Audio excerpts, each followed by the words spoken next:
So guys, അപ്പം നമ്മൾ November മാസത്തെ മൂവീസാണ് നോക്കാൻ പോകുന്നത്. ഫസ്റ്റ് ആയിട്ട് മലയാളത്തിൽ നിന്ന് ഹെയർ ആണ് ആന്തോളജി സീരീസ് എന്നായി കുറെ ചാപ്റ്റേഴ്സ് ആക്കിയിട്ട് ഡിവൈഡ് ചെയ്ത് ഇങ്ങനെ കാണിച്ചു പോകുന്ന ഒരു മൂവിയാണ്. മെയിനായിട്ട് വന്നിരിക്കുന്നത് ഐശ്വര്യ രാജേഷ്, പാർവതി തിരുവോത്തല്, രമ്യ നമ്പീശൻ. വുമൺ സെൻട്രിക് ആയിട്ടുള്ള ഒരു പരിപാടിയാണ് ഇവർ പിടിച്ചിരിക്കുന്നത്. അപ്പോൾ ഇവരുടെയൊക്കെ സ്റ്റോറീസും എല്ലാം കൂടിയിട്ടൊരു കൾമിനേഷൻ പോയിന്റും കൂടി ഉണ്ട്. ലൈക്ക് ഇതെല്ലാം കണക്റ്റഡ് ആണ്. കാണുമ്പോൾ ഒരു സാറ്റിസ്ഫൈങ് ഫീലിംഗ് ആണ്. ഈ സ്റ്റോറി ചർച്ച ചെയ്യണത് ഈ ഒരു പ്രോഗ്രസീവ് സൊസൈറ്റി കാഴ്ചപ്പാടിൽ നിന്നുകൊണ്ട് എടുത്തൊരു മൂവിയായിട്ടാണ് എനിക്ക് വരിക. അതിനടുത്ത് ഏറെ ചർച്ച ലോ ബഡ്ജറ്റിൽ വന്ന മൂവിയാണ് സ്ഥാനാർത്ഥി ശ്രീകുട്ടൻ. അജു വർഗീസ്, അജു കുറുപ്പ്, ജോണി ആന്റണി തുടങ്ങിയവരൊക്കെയാണ് അഭിനയിച്ചിരിക്കുന്നത്. ഏറെ ജനശ്രദ്ധ നേടിയെങ്കിലും തിയേറ്ററിൽ അധികകാലം നീണ്ടു നിന്നില്ല. കാരണം അറിയാമല്ലോ, ഇതിൻ്റെ പബ്ലിസിറ്റിയും കാര്യങ്ങളൊക്കെ അത്രയ്ക്കേ ഉള്ളൂ. ആ ഒരു രീതിയിലേക്ക് തന്നെയാണ് പോയത്. പക്ഷെ പടം നല്ലൊരു റെസ്പോൺസ് തന്നെയാണ് കളക്ട് ചെയ്തത്. ഇതും ആ ഒരു പല്ലൊട്ടി 96 പോലെ ഒരു കുട്ടികളുടെ ആ ഒരു ജോണർ കോമഡി ഡ്രാമയാണ് പിടിച്ചു പോയിരിക്കുന്നത്. ഇതിൻ്റെ ഡയറക്ടർ വന്നിട്ട് വിനീഷ് വിശ്വനാഥനാണ്. അടുത്ത് വന്നിട്ട് തുർക്കിഷ് തർക്കം. ഇത് വൻ വിവാദമായിട്ടുള്ളൊരു സിനിമയായിരുന്നു. കാരണം ഇതിൽ മെയിനായിട്ട് ചർച്ച ചെയ്തു പോകുന്നത് മതത്തെ ചൊല്ലിയിട്ടുള്ള ഒരു അടിയും കാര്യങ്ങളൊക്കെയാണ്. അപ്പോൾ അതായത് ഇപ്പോൾ ഒരു കബറടക്കണ ഒരു പരിപാടി ഉണ്ടല്ലോ മുസ്ലിംസിൻ്റെ സമുദായത്തിൽ. അപ്പോൾ അതിനെ ചൊല്ലിയിട്ടാണ് ഇവർ സിനിമ എടുത്തത്. അഭിനയിച്ചിരിക്കുന്ന സണ്ണി വേനും ലുക്മാനും പ്രൊമോഷണൽ സ്റ്റണ്ടിന്റെ ഭാഗമായിട്ട് ഇവർ തന്നെ വഴക്കൊക്കെ ഇട്ടിട്ടുള്ള ഒരു വീഡിയോ പുറത്തു വന്നിട്ടുണ്ട്. അതിപ്പോൾ റിയലായി. കാരണം തിയേറ്ററിൽ ഇതിന്റെ മതത്തിന്റെ ആൾക്കാർ, തീവ്രവാദികൾ വന്നിട്ട് പടം ഇവിടെ കളിക്കാൻ പാടില്ല എന്നൊക്കെ പറഞ്ഞ് വൻ അടിയായിട്ടുള്ള അതൊക്കെ വൻ ചർച്ചയായിട്ടുണ്ടായിരുന്നു. പടം പക്ഷെ വലുതായിട്ടൊന്നും കയറിപ്പോയില്ല ആ ഒരു രീതിയിൽ. ഇതിന്റെ ഡയറക്ടർ വന്നിട്ട് നവാസ് സുലൈമാനാണ്. പടം കണ്ടവരൊക്കെ നല്ല അഭിപ്രായമാണ് പറഞ്ഞത്. പക്ഷെ അധികകാലം തിയേറ്ററിൽ നിന്നില്ല. അടുത്ത് വന്നിട്ട് നസ്രീം ബേസിലും തകർത്താടിയ സൂക്ഷ്മദർശിനി. ഇതൊരു ക്രൈം മിസ്റ്ററി ത്രില്ലർ സ്വഭാവത്തിലുള്ള ഒരു മൂവിയാണ്. ലൈക്ക് എല്ലാവരും ദൃശ്യത്തോടൊക്കെയാണ് കമ്പയർ ചെയ്യുന്നത്. കൈൻഡ് ഓഫ് ആ ഒരു ലെവലിൽ എത്തിയിട്ടില്ലെങ്കിലും അങ്ങനെ അല്ലെങ്കിലും ഇത് വേറൊരു തരത്തിൽ എക്സൽ ചെയ്യുന്ന ഒരു മൂവിയാണ്. കാരണം ഇതിന്റെ പ്ലോട്ട് പറഞ്ഞാൽ നമ്മൾ ഒരിക്കലും പ്രഡിക്റ്റ് ചെയ്യില്ല. അമ്മാര് ട്വിസ്റ്റുകളൊക്കെയാണ് അടിയിൽ വെച്ചു പോയിരിക്കുന്നത്. ഡയറക്ടർ MC പേര് സൂചിപ്പിക്കുന്ന പോലെ തന്നെ സൂക്ഷ്മമായിട്ട് ഓരോ കാര്യങ്ങളും പുള്ളിക്കാരൻ പ്ലേസ് ചെയ്ത് വെച്ചിട്ടുണ്ട്. അതായത് നമുക്ക് ഇതിൽ ക്യാരക്ടറായി നസ്രിയ ചെയ്യുന്ന പ്രിയയായാലും ബേസിൽ ജോസഫിന്റെ ക്യാരക്ടർ സ്കെച്ച് ഉണ്ടല്ലോ, അത് അത്രയും ഡീറ്റെയിൽ ആയിട്ടാണ് ഇവർ എഴുതിയിരിക്കുന്നത്. നമുക്ക് ഓരോ പോയിന്റിലും നമുക്കത് എവിഡന്റ് ആയിട്ട് കാണാൻ പറ്റും. നല്ലോണം പണിയെടുത്തിട്ടുണ്ട്. കറണ്ട് വിസിലി വെച്ച് കണ്ടുപിടിക്കണതായാലും ഫസ്റ്റ് സീനായിട്ട് നസ്രിയ ചെയ്യുന്ന ക്യാരക്ടറിന്റെ പേര് പ്രിയദർശിനി എന്നാണ്. അപ്പൊ അതിൽ DH ഇല്ലാന്ന് പുള്ളിക്കാരത്തിന്റെ ഫ്രണ്ട് ടൈപ്പ് ചെയ്യണം കമ്പ്യൂട്ടറിൽ. അത് പുള്ളിക്കാരത്തി ദൂരെ നിന്നിട്ട് തന്നെ മനസ്സിലാക്കാം. കാരണം പുള്ളി ഒരു ക്വാളിറ്റി കൺട്രോൾ QC അനലിസ്റ്റ് ആണ്. അപ്പൊ അറിയാലോ, ക്വാളിറ്റി ചെക്ക് എപ്പോഴും ആ ഒരു മൈൻഡ് സെറ്റ് അങ്ങനെ ആയതുകൊണ്ട് എല്ലാത്തിലും ആ ഒരു സൂക്ഷ്മമായിട്ടുള്ള ഒരു ഒബ്സർവേഷൻ ഉണ്ടാകുന്നു. ഇവർ ആദ്യം തന്നെ നമുക്ക് എസ്റ്റാബ്ലിഷ് ചെയ്ത് തരികയാണ്. അപ്പോൾ തന്നെ നമുക്ക് ഇത് ഈ ക്യാരക്ടർ ഇങ്ങനെ പെരുമാറുന്നതിൽ നമുക്കൊരു അസ്വാഭാവികത തോന്നത്തില്ല. അറിയാലോ, ഇതിന്റെ ട്വിസ്റ്റൊക്കെ പറഞ്ഞാൽ പിന്നെ വൻ സ്പോയിലർ ആവും. അപ്പം അത്രയ്ക്കൊന്നും കടക്കുന്നില്ല. എന്തായാലും കാണാത്തതുണ്ടെങ്കിൽ കണ്ടു നോക്കിയത്. പടം എന്തായാലും ബ്ലോക്ക് ബസ്റ്റർ അടിച്ച് 50 കോടി പ്ലസ് കളക്ട് ചെയ്തിട്ടുണ്ട്. അത് ഡിസർവിങ് തന്നെയാണ്. അടുത്ത് വന്ന് ഇന്ദ്രജിത്ത് നായകനായെത്തിയ ഞാൻ കണ്ടതാണ് സാറേ. ഞാൻ കണ്ടതല്ല സാറേ, പടം ഞാൻ കണ്ടിട്ടില്ല. വന്നതും പോയതും ഞാൻ അറിഞ്ഞിട്ടില്ല. അടുത്ത് വന്ന് സർഫുദ്ദീനും ഐശ്വര്യ ലക്ഷ്മിയ ലീഡ് റോളിലെത്തിയ മൂവിയാണ് ഹലോ മമ്മി. ഇതൊരു ഹൊറർ ജോണറിൽ ഇറങ്ങിയപ്പെട്ടാണ്. അത്യാവശ്യം നല്ല റെസ്പോൺസ് കളക്ട് ചെയ്ത മൂവിയാണ്. അടുത്ത് വന്നിട്ട് അർജുൻ അശോകൻ ലീഡ് റോളിലെത്തിയ മൂവിയാണ് ആനന്ദ് ശ്രീബാൽ. അതൊരു ക്രൈം ഇൻവെസ്റ്റിഗേഷൻ മൂവിയാണ്. അത്യാവശ്യം സട്ടിലായി പറഞ്ഞു പോണ മൂവിയാണെങ്കിൽ നല്ല ഒരു എബോ ആവറേജ് റെസ്പോൺസ് ആണ് ഇതിന് കിട്ടിയിരുന്നത്. എങ്ങനെ പറയാന്ന് വെച്ചാൽ ഒരു ഡീസന്റ് ത്രില്ലർ മോഡിലുള്ള ഒരു പടമായിട്ടാണ് പല റിവ്യൂസും വന്നിട്ടുള്ളത്. ഡയറക്ടർ വന്നിട്ട് വിഷ്ണു വിനയാണ്. അടുത്ത് വന്നിട്ട് സുരാജും 6 പയ്യന്മാരുടെ ഒരു കഥയാണ് മുറ. അതായത് ഫസ്റ്റ് 4 പേരിൽ തുടങ്ങി, പിന്നെ 2 പേരും കൂടെ ആഡായി, പിന്നെ അത് ഒരാളായി മാറി. ഒരു ഗാങ്സ്റ്റർ കൈൻഡ് ഓഫ്, അതായത് ഗാങ്സ്റ്റർ എന്നല്ല, ലോക്കൽ റൗഡീസ് ആ ഒരു സ്റ്റോറി പറയുന്ന മൂവിയാണ്. അതായത് സുരാജ് വന്നിട്ട് ഒരു മീഡിയേറ്റർ, അതായത് മാലാ പാർവതി ഇതിലൊരു ഡിഫറെന്റ് റോളാണ് ചെയ്തിരിക്കുന്നത്. അതായത് ഗാങ്സ്റ്ററിന്റെ head, so called business lady, ഗുണ്ടകളെയൊക്കെ മേച്ച് നടക്കുന്ന ഒരു ബിസിനസ് വുമൺ. അപ്പൊ അതിന്റെ ശിങ്കടി, അതായത് ഈ ഗുണ്ടകളെ ഏൽപ്പിച്ചു കൊടുക്കുന്ന ആളാണ് സുരാജ്.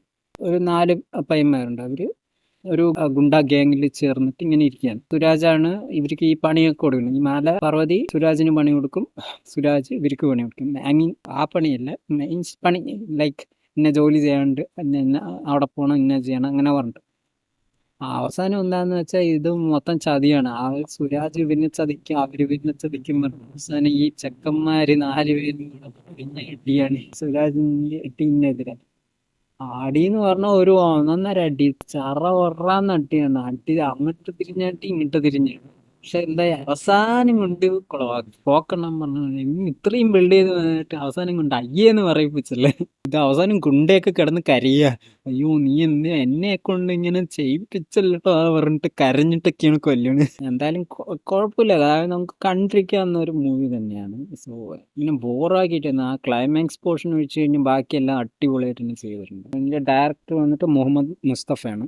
അടുത്ത് വന്നിട്ട് ഷൈൻ ടോം ചാക്കോ നായകനെത്തിയ ഒരു അന്വേഷണത്തിന്റെ തുടങ്ങിയത് അവസാനിച്ചത് അറിഞ്ഞില്ല, അജാതി ബോംബ്. അടുത്ത് വന്നിട്ട് നസ്ലിൻ നായകനെത്തിയ ഐ ആം ഖാദലാണ്. ഇത് പ്രേമിലൊക്കെ ഡയറക്ട് ചെയ്ത ഗിരീഷ് ഷെഡിയാണ് ഇതിന്റെ സംവിധായകൻ. അറിയാലോ പുള്ളിക്കാരൻ്റെ genre comedy cum romance, rom com ജോണറാണ് പുള്ളി പ്രധാനമായിട്ട് പിടിക്കുക. ഇതിൽ ഹാക്കിംഗ് പരിപാടിയാണ് ആള് സബ്ജക്റ്റ് എടുത്തിരുന്നത്. പ്ലസ് റോം കോം ഉണ്ട്, റൊമാൻസും കോമഡിയും കൃത്യമായ അളവിൽ തന്നെ ഇട്ടിട്ടുണ്ട്. അതിൻ്റെ കൂടെ ഈ ഹാക്കിംഗ് പരിപാടിയും വരുമ്പോൾ ഒരു നല്ലൊരു മൂവി ആയിട്ട് തന്നെ വന്നിട്ടുണ്ട്. ആവറേജ് ഹിറ്റ് എന്ന് പറയാമല്ലോ. ഒരു ചെറിയ രീതിയിൽ എടുത്ത മൂവിയാണ്. അതിനനുസരിച്ചിട്ടുള്ള കണ്ടന്റ് ക്വാളിറ്റിയും പുള്ളിക്കാരൻ നിലനിർത്തിയിട്ടുണ്ട്. അടുത്ത് വന്നിട്ട് ധ്യാൻ ബോംബ് യൂണിവേഴ്സിലെ ഒരു ബോംബ്. ഇതിൽ ധ്യാൻ ഗസ്റ്റായിട്ട് വന്ന് ഇട്ട ബോംബാണ് ഓശാന. ഇതിലൊരു ട്രെയിൻ യാത്രയ്ക്കിടയിൽ ഒരു പ്രണയം നടക്കുന്നു. അതിൽ ധ്യാൻ ഒരു പള്ളിയിൽ അച്ഛനായിട്ടൊക്കെയാണ് വന്നിരിക്കുന്നത്. കൂടുതൽ പറയണ്ടല്ലോ. പിന്നെ അടുത്ത് തമിഴ് നോക്കുകയാണെങ്കിൽ RJ ബാലാജി നായകനായെത്തിയ മൂവിയാണ് സ്വർഗവാസം. ഇത് നമുക്കൊരു വടച്ചെന്നൈ റെഫറൻസ് വരും. അതായത് ജയിലിൻ്റെ ഉള്ളിൽ പോവുക, ഗാങ്സ് തമ്മിലടി പരിപാടി കാര്യങ്ങൾ. പക്ഷെ അത് ഭയങ്കര റിയലിസ്റ്റിക് ആയിട്ട് തന്നെ പിടിച്ചിട്ടുണ്ട്. ഇവര് പറഞ്ഞു പോയതൊക്കെ ഓക്കെയാണ്. ബട്ട് നമുക്കിത് കണ്ട് പരിചയമുള്ളത് കൊണ്ടും റെപ്യൂട്ടേഷനിലേക്ക് തോന്നുന്നുണ്ട് സ്ലൈറ്റ്ലി ആവറേജ് എക്സ്പീരിയൻസ് മാത്രമായിട്ട് ഒതുങ്ങിപ്പോയി. പിന്നെ അടുത്തത് വന്നിട്ട് അർജുൻ ദാസ് നായകനായെത്തിയ ബോംബ്. എന്തുകൊണ്ടാണ് ഈ പടത്തിന് ബോംബ് എന്ന് പേരിട്ടെന്ന് എനിക്കിപ്പോഴും മനസ്സിലായിരുന്നു. കാരണം പടം ഒരു ബോംബായി, ആ ഒരു പടം ബോംബായി എന്ന് പറയാതിരിക്കാനാണോ മനസ്സിലാകത്തതുകൊണ്ട്. മറ്റേ അർജുൻ ദാസ് അറിയില്ല, റോളക്സ്, ആ അർജുൻ ദാസ് ആണ് വന്നതും പോകും നമ്മൾ അറിഞ്ഞില്ല. അത് ബോംബ് തന്നെ ആയിരുന്നു. അടുത്ത് നമ്മുടെ 2024 ഇന്ത്യൻ 2ന് ശേഷം ഇറങ്ങിയ ബ്ലംബ്ലാസ്റ്റിക് ഡിസാസ്റ്റർ മൂവി ഖങ്കുവ. അറിയാലോ, ഇതിനെ കുറിച്ച് കൂടുതൽ പറയാനും വേണ്ട, റോസ്റ്റ് വീഡിയോ അവിടെ ഉണ്ട്. സൂര്യയും ശിവയും കൂടെ പണി വെച്ച പണ്ണൽ എല്ലാവർക്കും അറിയാമെന്ന് വിചാരിക്കണു. ആട് വന്നിട്ട് നമ്മുടെ ഡിസംബർ മാസം എടുക്കുകയാണെങ്കിൽ ഇഷ്ടം പോലെ പടങ്ങൾ വന്നിട്ടുണ്ട്. അതിൽ ഫസ്റ്റ് വന്നു ആഭരണ ബാലമുരളിയും രാജ് ബി ഷെട്ടിയും വന്ന് അഭിനയിച്ച മൂവിയാണ് രുതിരം. ഒരു ആവറേജ് റെസ്പോൺസ് ആണ് കളക്ട് ചെയ്യുന്നത്. ഇതൊരു ടോർച്ചർ കൈൻഡ് ഓഫ് മൂവിയാണ്. ടോർച്ചർ ജോണറിലുള്ള മൂവി ഇഷ്ടപ്പെടുന്നവർക്ക് ഇത് ഇഷ്ടപ്പെടും.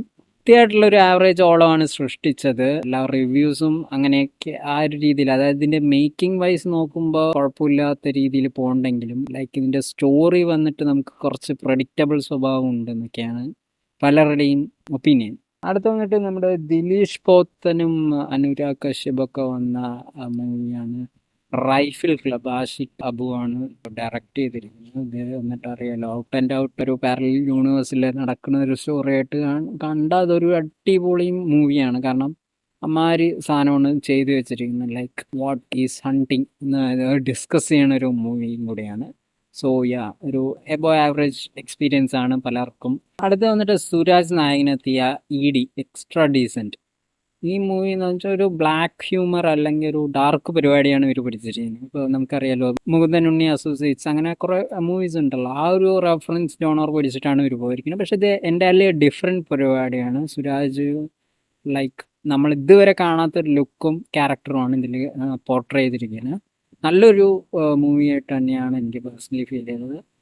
മാർക്കോയിൽ ഇത് മുങ്ങിപ്പോയി എന്ന് വേണമെങ്കിൽ പറയാം. കാരണം ആൾക്കാർ OTTക്ക് വെയിറ്റ് ചെയ്യാമല്ലോ. അടുത്താണ് നമ്മുടെ ഉണ്ണി മുകുന്ദൻ സ്റ്റാർ ചെയ്ത മാർക്ക്. ഹനീഫ തന്നെയാണ് ഡയറക്ഷൻ. പടം 100 crore ക്ലബിൽ എത്തിയിരിക്കുന്നത്. നോർത്ത് ഇന്ത്യയിലൊക്കെ വൻ തരംഗമാണ് ഇത് സൃഷ്ടിച്ചിരിക്കുന്നത്. ഇതിന്റെ വന്നിട്ട് ഇപ്പോൾ എല്ലാവരും OTTക്ക് വേണ്ടിയിട്ടാണ് വെയിറ്റിംഗ്. കാരണം തിയേറ്ററിൽ എല്ലാവരും കണ്ടിട്ട് ആ ഒരു 8 മിനിറ്റ് ക്ലിപ്പിൽ എന്താണ് പറഞ്ഞിട്ട് എല്ലാവർക്കും അറിയണം. അത് 8 മിനിറ്റ് ക്ലിപ്പായിട്ടല്ല, അത് പല സീൻസിലും ആഡ് ചെയ്യണം. അതായത് ഒരു വയലൻസ് സീൻ്റെ എൻഡിൽ കുറച്ച് സെക്കൻഡ്സ് ആണ് ഇവർ കട്ട് ചെയ്തത്. അങ്ങനെ 8 മിനിറ്റ് ആണ് ഇവർ ട്രിം ഡൗൺ ചെയ്തിരിക്കുന്നത്. സോ ബട്ട് OTT വരുമ്പോൾ ഇതൊരു ട്രീറ്റ് ആയിരിക്കും. കാരണം OTTയിൽ അത് പബ്ലിഷ് ചെയ്താണെങ്കിൽ it will be a treat. അറിയാലോ, ഉണ്ണിമൂന്തൻ്റെ ആക്ഷൻ സ്വാഗ് എല്ലാം വർക്കൗട്ട് ആയ ഒരു മൂവിയാണ്. The most brutal violent movie of India എന്നൊരു പേര് നേടിയെടുത്തു ഈ മൂവി. അതോടെ Unni Mukundan action, I mean superstar എന്ന പദവി വരെ കൊടുത്തിട്ടുണ്ട് ഈ അടുത്ത് ഇറങ്ങിയ ട്രെയിലറിലൊക്കെ. നമ്മളൊരു കാര്യം ശ്രദ്ധിച്ച് നോക്കുകയാണെങ്കിൽ ഇപ്പോൾ കമ്പയർ ചെയ്യല്ല, ബട്ട് ഒരു ചെറിയൊരു ഫാക്റ്റ് ആണ്. അതായത് രജനീകാന്തിന് സൂപ്പർ സ്റ്റാർ ടൈറ്റിൽ കിട്ടിയത് ഇതേപോലെ ഒരു 49ാമത്തെ മൂവിക്ക് ശേഷമാണ്. സെയിം ഹിസ്റ്ററി റിപ്പീറ്റ്സ് എന്ന് പറയുന്ന പോലെ ഉണ്ണിമുന്തനും കറക്റ്റ് 49ാമത്തെ പടം കിട്ടാണ് ഈ സൂപ്പർ സ്റ്റാർ ടൈറ്റിൽ. അടുത്തത് നമ്മുടെ മോഹൻലാൽ ഡയറക്റ്റ് ചെയ്തിറങ്ങിയ 3D പടമാണ് ബെറോസ്. പറയാൻ വാക്കുകളില്ല, കാരണം അജാതി ദുരന്തമായിരുന്നു. കാരണം കുട്ടികൾക്ക് ഇറക്കിയ പടം എന്ന് പറഞ്ഞിട്ട് കുട്ടികൾക്ക് പോലും ഇഷ്ടപ്പെടാത്തൊരു മൂവിയായിട്ടാണ് എല്ലാവരുടെ അടുത്തു നിന്നുള്ള റെസ്പോൺസ്. പക്ഷെ മോഹൻലാലിൻ്റെ അടുത്ത് ചോദിച്ചപ്പോൾ ഇത് കാണാത്തവരാണ് ഇതിനെ കുറിച്ച് ഒപ്പീനിയൻ പറയുന്നത് എന്നൊക്കെയാണ് പറയുന്നത്. ലാലേട്ട എന്താണ് ലാലേട്ട ഇങ്ങനെ പെട്ടെന്ന് ഇറക്കി പൊട്ടി മൂടിയിട്ടിരിക്കുക, ഐ മീൻ ഉണ്ടാതിരിക്കുക. പിന്നെ പ്രസ്താവനകളൊന്നും പറഞ്ഞിട്ട് കാര്യമില്ല. കാരണം പ്രൊഡക്റ്റ് ക്രിയേറ്റ് ചെയ്തിട്ട് അത് മാർക്കറ്റിൽ റിലീസ് ചെയ്ത് കഴിഞ്ഞാൽ പിന്നെ ആൾക്കാർ എന്ത് പറയുന്നു നോക്കിയിരുന്നിട്ട് ഒരു കാര്യമില്ല. ആൾക്കാർ പലതും പറയും, പലർക്കും പല ഒപ്പീനിയൻസ് ആണ് ഈ കാരണം അമ്മാതിരി പടങ്ങളാണ്. തുടരും, എമ്പുരാൻ, ഹൃദയപൂർവ്വം, ഒത്തിരി പടങ്ങളുണ്ട് പുള്ളിക്കാരൻ. അറിയാം ഡയറക്ഷൻ അത്രയും കഷ്ടപ്പാടൊക്കെ ഉണ്ടായിരുന്നു. എല്ലാം അങ്ങനെയാണ്, എല്ലാവരും അങ്ങനെയൊക്കെ തന്നെയാണ്.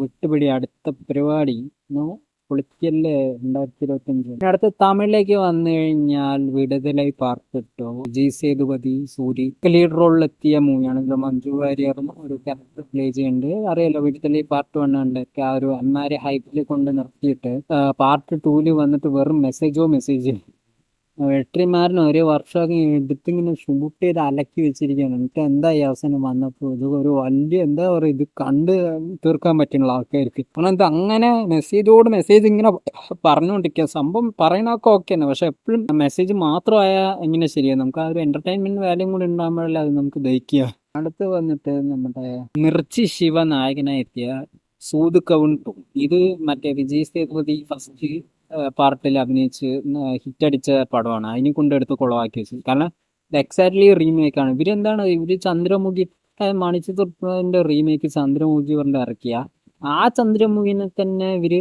ചന്ദ്രമുഖി 2 റീമേക്ക് എടുത്ത ഇൻഡസ്ട്രിയാണ് തമിഴ് ഇൻഡസ്ട്രി. അതായത് ഒരു പടത്തിനെ തന്നെ സെയിം പടമായിട്ട് റീമേക്ക് ചെയ്യുക. എന്നാൽ അതിനേക്കാളും കുറച്ചും കൂടി ക്വാളിറ്റിയിൽ അല്ലെങ്കിൽ എന്തെങ്കിലും ഒരു വേറെ എന്തെങ്കിലും രീതിയിൽ എൻഗേജിങ് ഫാക്ടർ ഇടുക എന്ന് വെച്ചാൽ അതുമില്ല. ഇത് പറഞ്ഞ അട്ടമൊക്കെയായിട്ടാണ് ഇവർ എടുത്തു വെച്ചിരിക്കുന്നത്. ബോക്സ് ഓഫീസിൽ അമ്പേ പരാജയമായിരുന്നു സൂതു കവുൺ 2.